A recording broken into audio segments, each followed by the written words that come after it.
জাপানের urban legend বা শহরে কিংবদন্তিগুলোর মধ্যে কুচিসাকে ওয়ানা মানে মুখছেঁড়া নারীর গল্পটা সম্ভবত সবচাইতে বিখ্যাত। প্রজন্মের পর প্রজন্ম ধরে এই হাড় হিম করা কাহিনীটা জাপানের মানুষকে রীতিমতো কাঁপিয়ে রেখেছে। চলুন আজ এই ভয়ঙ্কর আখ্যানের একেবারে ভেতরে গিয়ে দেখি ব্যাপারটা কি। গল্পের শুরুটা হয় খুব সাধারণ, কিন্তু ভয়ঙ্কর একটা প্রশ্ন দিয়ে। ভাবুন তো একবার, রাতের কোনো নির্জন রাস্তায় এক রহস্যময়ী নারী যদি হঠাৎ পথ আটকে দাঁড়ায় আর ঠিক এই প্রশ্নটাই করে। এই একটা নিরীহ দেখতে প্রশ্নই কিন্তু সব ভয়ঙ্কর ঘটনার শুরু। তো আমাদের গল্পটা শুরু হচ্ছে আজকের দিনের টোকিওতে। গল্পের কেন্দ্রে আছে আকেরা, ২১ বছরের এক তরুণী। গভীর রাতে কাজ সেরে এক সরু অন্ধকার গলি দিয়ে ও বাড়ির দিকে ফিরছিল। রাত তখন প্রায় ১টা। শহরের যে ঝলমলে আলো তাই গলিতে ঠিকমতো পৌঁছায়ও না। চারপাশটা কি বলবো, একদম পিনড্রপ সাইলেন্স। শুধু আকেরার নিঃশ্বাসের শব্দ আরও জুতোর হিলের প্রতিধ্বনিটাই শোনা যাচ্ছিল। আর এই শব্দটা যেন চারপাশের নিস্তব্ধতাকে আরও কয়েকগুণ বাড়িয়ে দিচ্ছিল। হঠাৎ করেই আকেরার মনে হল ওর নিজের পায়ের শব্দের সাথে যেন আরও একজোড়া পায়ের শব্দ মিশে যাচ্ছে। চমকে পেছনে তাকালো, কিন্তু কই, কেউ তো নেই। যেই না ও আবার হাঁটতে শুরু করেছে, ঠিক তখনই এক নারী ছায়ার ভেতর থেকে বেরিয়ে ওর সামনে এসে দাঁড়াল। পরনে লম্বা একটা কালো ওভারকোট আর মুখে সাদা সার্জিক্যাল মাস্ক। সেই নারী একদম নিচু গলায় জিজ্ঞেস করল, আমি কি সুন্দরী? প্রশ্নটা শুনেই আকেরার রক্ত যেন ঠান্ডা হয়ে গেল। আরে, এই কিংবদন্তি তো ওর শোনা। ওর সাথে সাথে বুঝে গেল ওর সামনে দাঁড়িয়ে আছে সেই কুখ্যাত প্রেতাত্মা। পালাতে চাইল, কিন্তু ওর পা দুটো যেন মাটিতে গেঁথে গেছে, এক চুলও নড়তে পারছিল না। নারীটা যেই না মাস্কটা সরালো, আকেরা দেখে, আরে, এ তো রুমমেট আনা।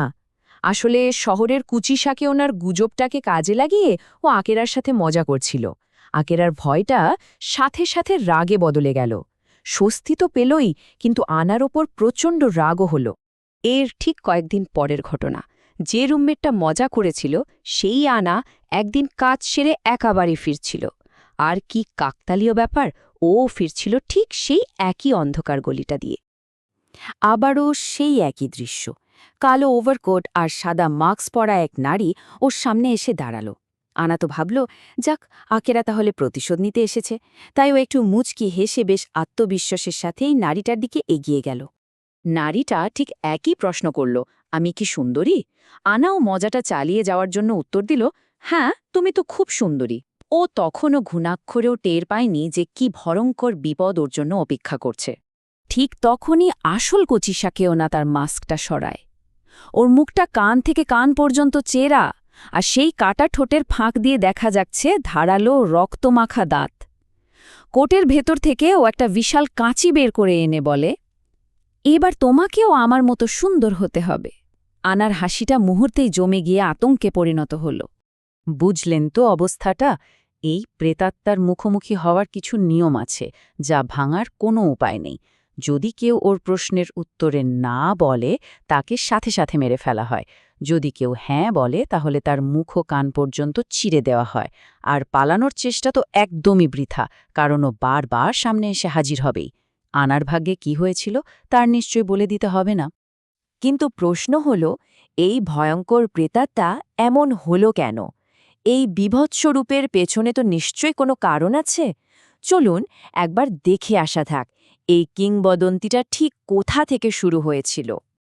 একসময় এই নারী ছিল এক অপরূপ সুন্দরী, কিন্তু তার সামুরাই স্বামী তার এই রূপকে ভালোবাসার বদলে সন্দেহের চোখে দেখত, সারাক্ষণ নিরাপত্তাহীনতায় ভুগত। একদিন সেই ঈর্ষা আর ক্রোধের বশেই সেই স্বামী একটা কাঁচি দিয়ে তার স্ত্রীর মুখ কান পর্যন্ত চিরে দেয়। ভাবুন একবার, মৃত্যুর পর সেই নারী এক প্রতিশোধ পরায়ণ আত্মায় পরিণত হয়, যার একমাত্র উদ্দেশ্য তখন প্রতিহিংসা। শহরে যখন মৃত্যুর সংখ্যা বাড়তেই থাকে আর মানুষের মনে ভয় জাঁকিয়ে বসে, তখন পুরোহিত হোসুমা ঠিক করলেন এই প্রেতাত্মার মুখোমুখি হতেই হবে, একে যে কোনো মূল্যে থামাতে হবে। পুরোহিত হোসুমা টোকিওর সেই নির্জন গলিতে কুচিসাকে ওনার জন্য অপেক্ষা করতে লাগলেন। আত্মাটা হাজির হতেই তিনি মন্ত্র পড়া শুরু করলেন, আর ওর দিকে মন্ত্র পড়া তাবিজ আর লবণ ছুঁড়ে মারলেন। আত্মাটা একটা তীব্র যন্ত্রণাকাতর চিৎকার দিয়ে বাতাসে মিলিয়ে গেল। সবাই তো ভাবল যাক, বিপদ হয়তো কেটে গেছে, কিন্তু এটা ছিল ঝড়ের আগের শান্তি। কুচিসাকেও না ফিরে এলো, আর এবার সে আগের থেকেও অনেক অনেক বেশি শক্তিশালী আর ভয়ঙ্কর হয়ে ফিরে এলো। এবার সে আর শুধু অন্ধকার গলিতে সীমাবদ্ধ রইল না, ও মোবাইল ফোনের স্ক্রিন, কম্পিউটারের মনিটর, বাথরুমের আয়না, মানে যে কোনো প্রতিফলক পৃষ্ঠ থেকে বেরিয়ে এসে আক্রমণ করতে শুরু করল। ভয়টা এখন আর শুধু রাস্তায় নয়, একেবারে আমাদের ঘরে ঢুকে পড়ল। মানুষ নিজেদের বাড়িতেও আর নিরাপদ ছিল না। পুরোহিত হোসুমা বুঝতে পারলেন যে প্রচলিত পদ্ধতিতে এই আত্মাকে আর থামানো যাবে না। এর শক্তি তাবিজ বা মন্ত্রের অনেক ওপরে।